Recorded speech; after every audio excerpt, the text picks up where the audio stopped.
Good afternoon, good morning, good evening, because the people from a different time zones now with us on the podcast Happy at Work. My name is Tatiana Koval, and today we will discuss a very, very important topic. It's about mental health and burnout. And our guest, Georgia Homsany from USA. Georgia is one of the best experts in well-being corporate well-being about mental health and burnout. And today we will discuss it from a personal and I think corporate perspective, because it's much more important now from employees to work at this prevention of burnout, to decrease the stress and so on. So this is the main topics of our meetings today. Hello, Georgia. Hello, thank you for having me. Georgia, my first question all the times for our guests to talk a little bit about themselves, about their career and professional path. Sure. So I am a New Jersey native. I went to school actually for marketing. So I spent the first half of my career doing marketing and brand management for different industries for about 15 years or so. And then I had actually reached a point of burnout at my last job. I decided to leave. I did not know what I wanted to do next. So I left the country and lived abroad for a couple of months to try and figure out what I wanted to do next. And when I came back, the pandemic had hit, and I was torn between getting another marketing job versus just doing something completely different. And someone had told me, my old boss actually, I think you'd be really good having your own company. And I was thinking, well, the world doesn't need another marketing agency. And I just never thought to tie what I'm actually passionate about, which is wellness, to my corporate background. So fast forward, that had led me to start Dailydose. And my thought was, why not bring more wellness to the workplace? Because I didn't feel like that was a saturated market yet. And we're really not where I think we need to be as far as giving our employees the support that we need while they're at work, which is where we spend most of our day. I think it's very interesting switch on from marketing to wellness, but I think it's normal absolutely in the world where you need different competencies and where your wellness become a topic number one. Because it's a very difficult role to live. My first questions for you, a little bit about mental health as a priority for all the people now. What do you think? How really people could work with their mental health? And what employee, what employer can do to work with this topic? Firstly, about mental health, because I think we also discussed burnout a little bit later. It's a part of mental health, but mental health as a topic. What is the important today in a day in really very unpredictable world? Right. Yeah, it's such an expansive topic. So I think we do need to break it down into what people can do on a personal level, and then how that affects things in the workplace and how management can get involved. So the first thing I would say for people is to just be mindful of how you're feeling, because especially in the US, we move at a very quick pace, and we can almost become on this hamster wheel, we call it, where we're just doing the same thing every day, and we start to function almost on autopilot, and we don't stop to think, how am I actually feeling? How are the things I'm spending my time doing impacting me? Because that's when we really need to take notice of those things in case we need to make any adjustments. So the easiest thing I tell people to do is just do a daily check-in. So sometimes we'll say, how am I feeling? Red, yellow, green. And obviously you want to be green a lot of days, but it's okay to be yellow. It's even okay to be red. So red would be super stressed, you're having a terrible day, and that's normal. I think, one of the things I feel like I've been hearing is like, oh, stress is bad and we can't ever have a bad day, but that's just not realistic. So I think learning to be okay and understand that bad days are going to happen and stress is going to happen. And we are meant as humans to be equipped to deal with that. But when it starts to become chronic, which would be you're feeling red every day of the week, that's when you need to start taking notice and saying, okay, what is it that's going on here? Is it something at work? Is it something personal? And really start to dig in to make a change so that it doesn't lead to a mental health disease or something to that nature. Mhm. So that would be the simple. I have many other things I can give people to work on. I think we also mentioned them during our dialogue. What is from the employer perspective? Because we decided to discuss it from 2 points of view, and I think both of them are really important. What employer, maybe a manager, from employer as a company, but also maybe they could discuss a manager perspective as a head of team, for example, what they can do with the mental health of their teammates. Right. Yeah. And so once again, I think those are two different approaches. So from a company standpoint, just a broader level, right? I would say having both proactive and reactive resources in place. So for us, Dailydose, I would say handles the more proactive route where we're doing virtual webinars to help educate people on what they can do to stay healthy and keep up with their mental health. Now, the reactive part would be if something traumatic happens in your life, or you reach that point of a chronic state of, burnout, or you start to develop something that feels like you can't get over that, then that's when you would reach out to your employee assistance program, hopefully if you have one. So a lot of companies in the US do have what we call an EAP. And in that case, that could connect you to a professional therapist or someone to speak to that is able to speak one-on-one to you, depending on what you have going on. So I say for companies, a lot of times when I reach out and I ask, oh, do you have a wellness program? Companies will say, yes, we have an EAP. And I tell them that's great. It's essential to have that.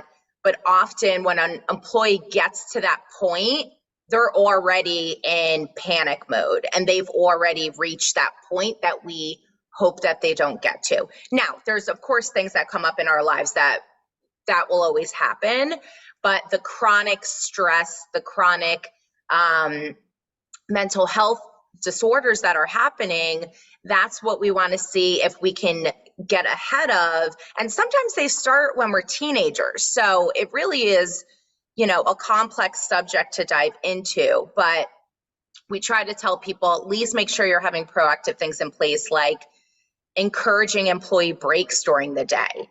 So, and this is where it ties into managers. Is your manager taking breaks, or is your manager emailing you at midnight asking for responses to things?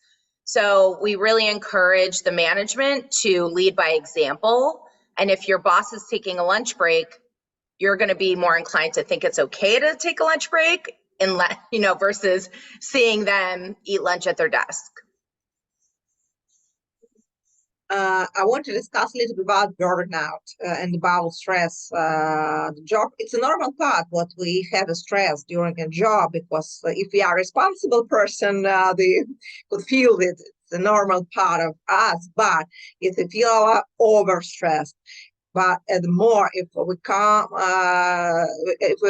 burnout in person, it could be a biggest problem from a personal and also from a corporate perspective. Could you measure first? What is the first sign? How should I prevent burnout? What is the first signs of burnout for my teammates, of the employees, and what should I do for preventing it, for helping my employees? Yeah. On a personal level, I would go back to that daily check-in and how you're feeling. And if you're starting to see that all of your days feel red or yellow, then you want to start to dive deeper into that and have a conversation with your manager for sure. So what I like to tell people about burnout, because I think there is a misconception that burnout automatically means working long hours. And while that is one thing that can cause burnout, it's not the only thing. So the definition I like of burnout is when the stressors going on, so that could be workload, long hours, negative inputs from people in the company. So when those stressors supersede the rewards of the job, which can be, amount of time for relaxation and those breaks we talked about, and having those healthy boundaries. It could be recognition. So let's say that you're working 12 hours a day and your boss is not even acknowledging the work you're doing. That can lead to burnout. Not necessarily the fact you're working 12 hours, but the fact that that work is not being recognized. So it can go both ways. You can have someone that works a 9 to 5 job, and when they leave, they're done for the night. They could still experience burnout, even though they're working traditional hours, because they may feel like they have no purpose at the company. They don't know how their work is impacting the bigger picture. So I always tell people, whether it's personal or managers especially, think about how you're recognizing your staff, how you're including them in how the work that they're doing is affecting the organization on a bigger level. Because a lot of times those tend to be managerial conversations or C-suite, and we don't loop in the rest of the team. And when people know how they're making an impact, it helps give them that fuel to put more into their work. Great. If you don't mind, we'll discuss from these three levels: the personal, the team, the manager, and the corporate. I think all of them are important for our mental health. And I have one question for you. I think you know the book Atomic Habits. If we could discuss atomic well-being habits, wellness habits, what could be your recommendation for each level? What corporate habits you should have for the company, for, say, your mental health of your employees? What wellness habits you have implement as a manager, and what these habits you could implement as a person? Maybe some additional to your first advice. I remember about it, but I remember you know a lot of different useful tools. Yes, I love this question. Okay, because you're right, we have to approach it from every angle here. Okay, so starting with individuals, like I said, doing the daily check-ins, that's one easy thing.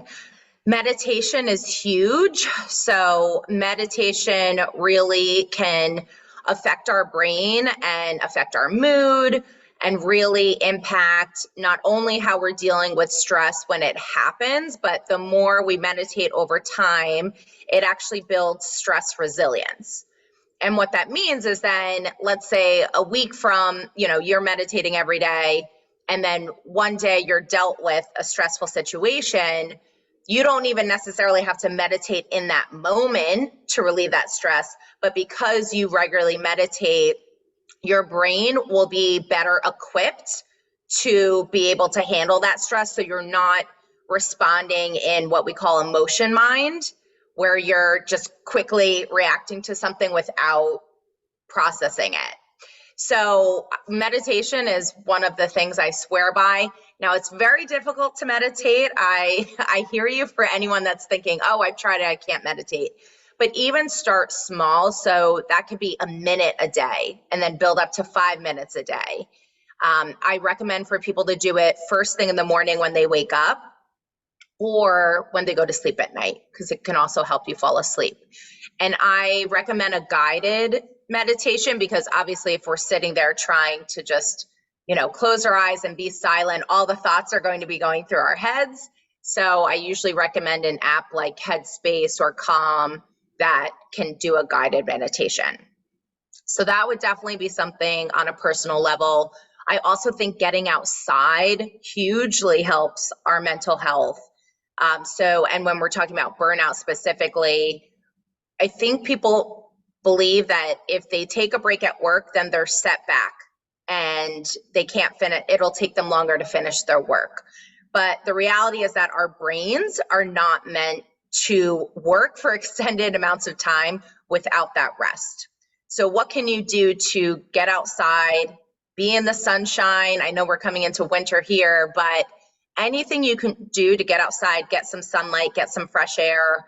Our body needs sunlight in order to have all of our systems working properly. So a lot of times if people are spending all their days inside, it really can start to make a long-term impact on both their physical and their mental health.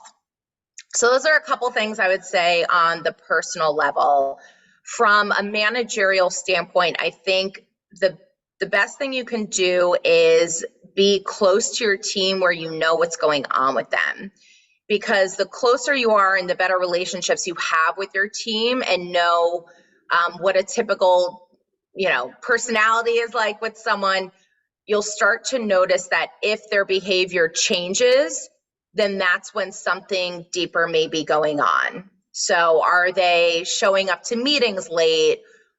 Do they look disheveled and like they haven't been sleeping, or they're not put together clothing wise or from an appearance standpoint? So if someone's starting to look different or sound different, that may be worth a deeper conversation. So really just paying attention to your employees, having those relationships, and then leading by example. So if you start a meeting as a manager and, it's the question, how's everybody feeling? It's a tough one, right? Because I think going back to the fact that we're all on autopilot, what do you say when someone says, "How are you doing today, Tatiana?" Yeah. Usually say, good, how are you? Good, yeah. You could be miserable that day and you're just like, good, how are you? Because it's just second nature. So maybe we try and ask a different question, even if I started testing this out last week, actually. I asked people on a day of 1 to 5, how was your day? And people were confused by it. They were saying, well, what do you mean? How should I be answering that? But it gets you thinking, if it really is good, okay, you're going to say a 4 or 5. If it's not so good, you might say 3 to be generous, but that could be a different way of probing people to kind of see. And you can make up your own scale. 1 to 10 maybe would give you more depth. But I think for the manager too, starting the conversation with how they're feeling as a manager. Because the other thing is, people don't want to admit they're not doing well or they need help because they see it they think people are viewing it as a sign of weakness. And so if a manager gets on a call and says, I'm really having a tough day today, my kids woke up late, the house was a mess, whatever was going on in their life, people start to feel that human connection and they think it's okay and they're in a safe space to share. So those would be the things I would recommend for a manager, just being human first and being relatable and just making sure that you have close ties and connections with your team, not only on a group level, but could you have more one-on-one conversations on a regular basis with your team members? And then on a company level, one thing I see is, the companies that invest in wellness, like I said, taking a proactive and a reactive approach, because I think it's important to have both in place. But the next thing is actually make it a priority, because a lot of times when we have our health sessions online and we do a survey after and say, what did you think of the session? If you didn't attend, what was the reason? Any guesses what the reason is why people wouldn't attend a wellness break at work? Just to have a break, or they worry about what their boss start to think about them. Yeah, well, the number one reason is actually because they had another meeting scheduled. So if you're a company and you're investing thousands of dollars or hundreds of dollars, whatever it is, into your well-being program, block the time in the company calendar.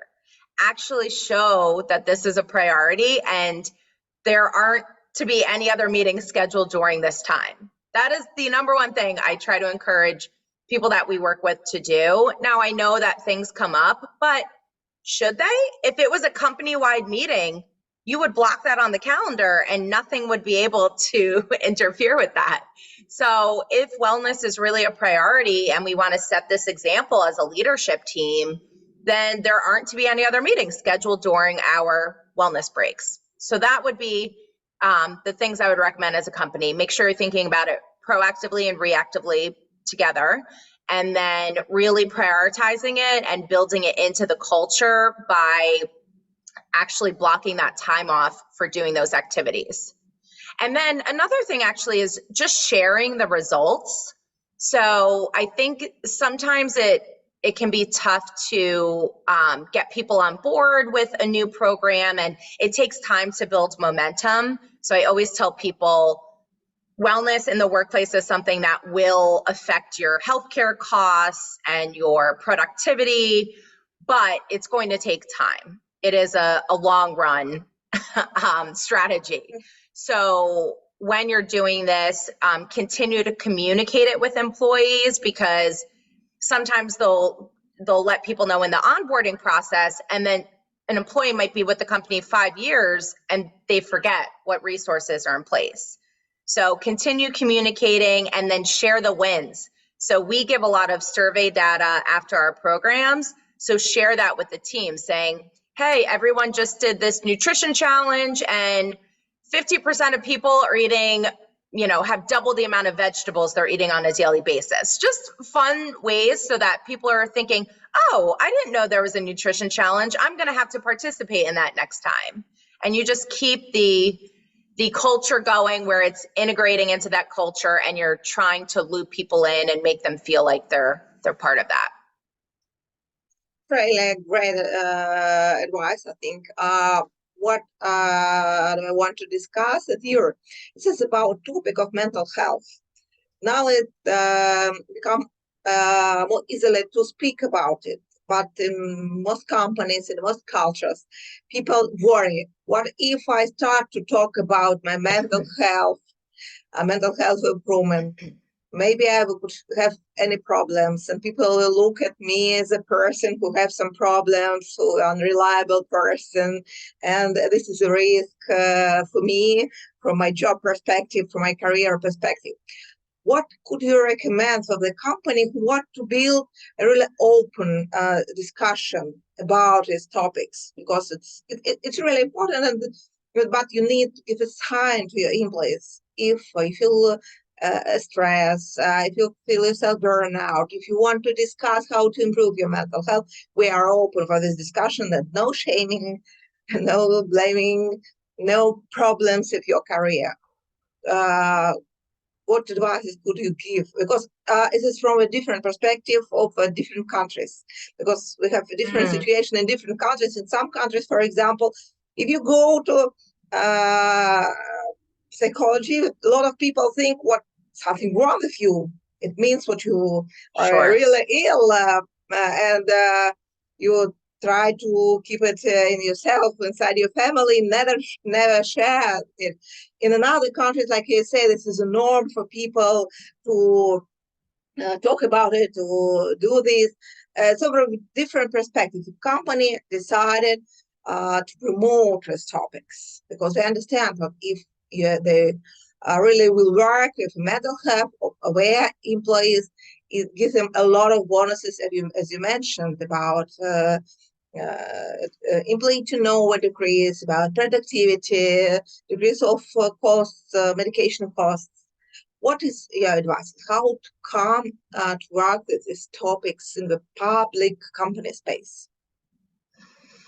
Yes, that's a good point, Tatiana, because everyone's different, and it's easy for me to say, just talk about it, but that's not everybody's culture, right? And a lot of it does depend how you were brought up. If you were constantly taught that this is a sign of weakness and just, brush it off and be strong and, take it like it is and accept it, then it would be very difficult for someone to talk about it. So I think the thing that a company can do, I think the more that it's being discussed, over time, people will start to break that stigma around it. And the more that we learn about people that are in our daily lives, like a boss that maybe opens up about it, or someone else in the company, or a friend of ours, the more that we hear other people talking about it, I think it creates a safe space for us to think, oh, okay, this is something that is maybe more common than I thought. Because I mean, the statistics we're seeing, 1 in every 5 adults will struggle with a mental health disorder. And that's just what's being reported. So it's likely, 2 or even 3 people maybe out of 5. So if you think about your circle of coworkers or friends, chances are that someone is struggling with that, but they might be quiet about it. So I think just on a personal level and in a work setting, I think the more that we can just openly talk about mental health, I think for a company, the more resources they're putting in place, they'll have people coming in like my organization, or if they have a therapist come speak to them and they start to understand it a bit better. So we do a mental health workshop, for example, and the first part of that workshop is just defining what mental health is, what's a mental health disorder, what are the signs, what does that look like, and then we get into how you can protect your mental health. So I think it's important for people to realize, everything that could be considered a mental health disorder. We even look at substance abuse as something which a lot of people had during COVID and might still have, and that is something that is classified as a mental health disorder. So I think it's a lot more common than we all may realize. And the more we talk about it, the more we're relatable to others, and we give them that opening to also talk about it. But I think in the workplace, other things that we need to consider is having different resources in place that could match different people's comfort level. So what I mean by that is someone may not be comfortable telling their manager because of the reasons you stated. So making sure that they know that there's an employee assistance program in place, or there's a hotline that they can call if they want to speak to a therapist or a social worker. So having a few different avenues for people to feel like they can talk to someone.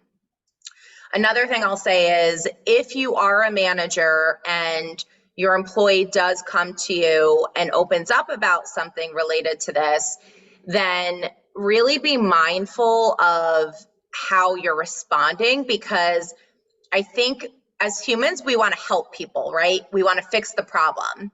So if you came to me, Tatiana, and said, I'm really struggling with whatever it is, I would jump into the rescue mode of, okay, how can I help Tatiana? Well, why don't we try this, or why don't we try that? And that's really not the best approach in the case of mental health, because it's such a sensitive topic, and we're not really qualified as a manager to give the advice that we need. So what I will tell you, if you're a manager listening to this, the best thing you could do is listen. So just help that person feel like they are in a safe space to share. And then a follow-up question to that could be, how can I support you? So how can I support you? It's keeping it general enough where you're not trying to give them advice, but you're just saying, how can I support you as your manager? Because that person may turn around and say, can I just have the afternoon off? I need to get out of work and just clear my head. And that's something easy a manager can say, sure, you can have the rest of the day off. Or whatever it is that they're going through. And it might, if you ask what they need from a support standpoint, you might realize that they do want to speak to someone, but they don't know where to go. And then that's when, as a manager, you can guide them to those resources that the company has, like an EAP.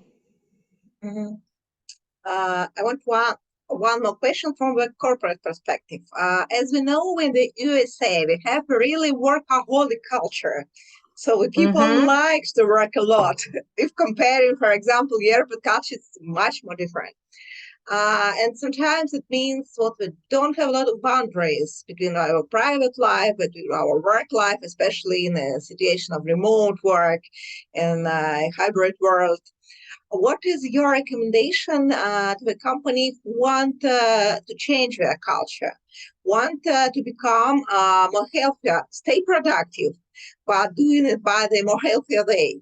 I think it's also important from the perspective of the new generation, because this generation, they are more often asked about life-work balance.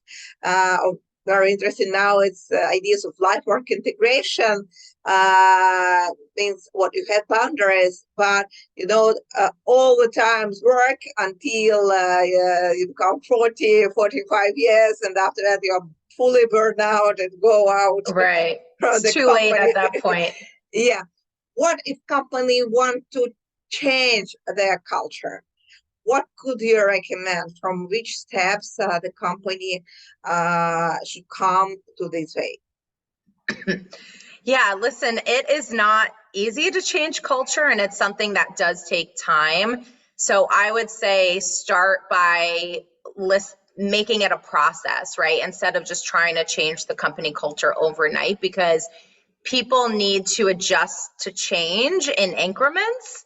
So figure out what that's going to look like as your long-term plan, and then what are the short-term goals to get to that. So maybe it's shortening the company hours, whether that be, in the summer here, for example, we do summer Fridays where, it's either a skeleton crew, which is, only half the workforce is working, or people get to leave early on Fridays in the summertime. So implementing something like that could be a starting point. If you're going the flexibility route, I know that's a big thing that employees are craving in the US. So, could you allow your employees, if they're fully in the office, to work one day from home? So kind of start small with whatever your company is comfortable doing. And then I go back to the leading by example. So someone was telling me, and I don't want to misquote the country, so I'll leave the country out of it, but there's a country that it's actually illegal for your managers to email you after work hours. And I thought that was brilliant because,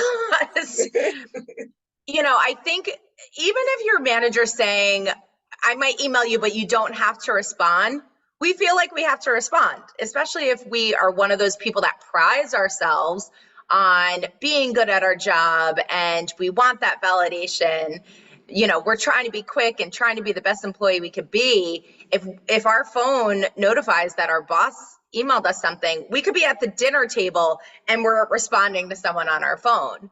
So I love the idea of setting that boundary as a company where we're not allowed to send emails after 6 p.m. or 5 p.m., whatever you decide as an organization, and then actually having repercussions for that. Worked with one company, and we discussed very interesting topic of mail freeze from the end of the work day until the next morning, and only for urgent issues you can use, for example, WhatsApp for discussion, a really urgent topic. Because it was a consulting company, people are overloaded, so I think it's very, very important for them. They started from a one day for this email freeze, and after that, they think this is a really good practice. And they have some days per week when they have stop emailing each other after the work hours. I think it's also a really good idea. And I agree with you, with small steps is very important. Georgia, my last questions for you, it's a little bit about your company. From the mental health improvement perspective, I know for companies it's very important to know more about mental health, to do any actions. And all the times we recommend the companies not only to make policies, not change the culture, but also attract some providers who helps them to teach how to become more healthier, more mindful, and so on. Could you tell a little bit about your company and also about the situation, how your company could improve? What is maybe the most popular services? What are the most popular topics? This particular brand, maybe marathons, maybe lectures, and so. I think it could be interesting for the people who maybe never before meet with you and your company Dailydose to know about more possibilities, which way we could work with you, or the ideas which they could also implement in their lives. Maybe in any other countries we couldn't work with you, but they we try to take your ideas for implementing. Oh, so now I'm giving ideas away for free? Is that what I'm doing? Sure. So I'll tell a little bit about my company. I mean, I think there's wellness companies, hopefully in every country that could service. But the nice thing about Dailydose is we are virtual.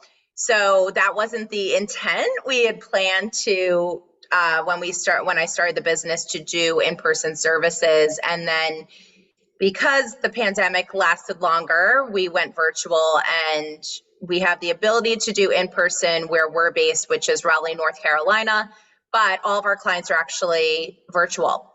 So it helps because we're able to service people from all over the world, which is nice. And a lot of the companies where we work with do have global employees. So most of our sessions, we try to schedule them as breaks in the workday because, like I said, we are big into being proactive and how can we encourage breaks to have employees actually step away from work to tune into something that's related to a topic that we cover. So we touch on nutrition, financial wellness is a big thing. I think that often gets overlooked. Ergonomics. So with a lot of people working from home, how can we sit at our desk to relieve back and neck pain? Mental health is a big one. And then we do things like yoga and meditation classes. So as far as trends go, I do see mental health being something that is heavily requested. And I think that is because it's been such a hot topic since the pandemic. And a lot of people are struggling with things that maybe came out over the last few years. And especially with our new habits of working from home and having less human interaction, I think that's really made an impact on how people feel from an anxiety standpoint. That's definitely something that we're seeing increasing. So we try to give people small steps that they can take that they can do for an extended amount of time. So the way that we try and do that, we have different formats that work for each company. So for example, I mentioned the mental health workshop. That would be a longer intensive program. And when I say longer, it's one session, but it's 75 minutes. And that goes through, what I said before, what mental health is and kind of the explanation and what to look for. And then we get into a more interactive part of it where we journal. So our company, we love to do journaling exercises because this is a way to be mindful and check in with how we're feeling, what we want our goals to be. And we prompt people to really challenge, do you really want that goal? Or is that something that you just think you should be doing? And then we have follow-up sessions to that to check in with what we set in place in the original session. So I think a key thing is, a lot of companies just have one-off sessions, and we really try to get companies in the habit of having an ongoing monthly session where people start to look forward to that and they're excited to get that extra support of, okay, great, I just did what we talked about in the last session, what's next? So that's one format we do. Another thing that's big with us is we have 30-day challenges. So we have a mental health challenge that really breaks out 6 different habits that you can do throughout the month. And it's little things, Tatiana, that we want people to feel like they can do them. So one of the things in our challenge is practicing gratitude. So practicing gratitude is one of the easiest things that you can do to help your mental health because it puts you into a state of positivity and gratitude. And when we're in that state, we're unable to feel negative feelings. So it actually moves us into that positive state, even just for a couple of seconds when we're saying those things we're grateful for. So those are a couple of the things that we do, and I'm happy to speak one-on-one if there is a company that wants more information on our services, or if you're looking for something else that is beyond the scope of what Dailydose does. I really try to be good about connecting people to other organizations or people. So for example, we have an EAP partner that if a company doesn't have an employee assistance program, or they don't really like the one that they have in place, then we try to refer them out to someone that, you know, we feel comfortable referring them to. So we'll try to get you the resources you need to if it's something that we can't do personally. Oh, another fun one, if we have time, is because we try to, this is a very serious topic, right? So we try to think of ways that we can make it interactive and make it fun. And one of those classes that we do is a drumming class. So yes, you heard me correctly. It is a drumming class that can be done virtually, and you just use your legs or your desk to make the drumming sound. And it actually has an effect on our brains because it's syncing up our right and left hemispheres. So it helps improve our focus, it helps calm us, and it's something that you can get the benefits from immediately.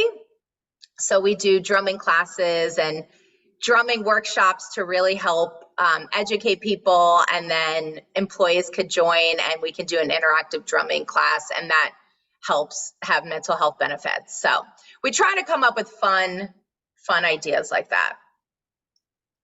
It's really great, interesting ideas. I hope all the people who will look for our podcast will connect with you on LinkedIn at least.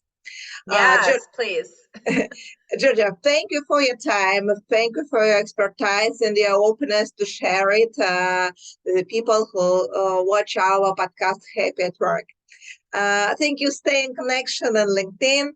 I really recommend to follow Georgia Homsany from Dailydose on LinkedIn, and be open to connect because we are meeting on one particular event, and after that we are here. So I could recommend to ask Georgia about meetings, about some ideas, and become a follower of Georgia at least for the future. Thank you for your time. Have a good day. Of course. And if anybody needs our, if you're not on LinkedIn for some reason and you want to reach out, our email, if I can just give that, Tatiana, is info@dailydose-wellness. So the actual ampersand or the dash sign at dailydose-wellness.com. So happy to hear from you. Connect with me on LinkedIn. Would love to talk about any of these topics that we touched on today. And thank you for having me, Tatiana. Okay. Thank you. Have a good day. Stay in touch. Okay, bye-bye.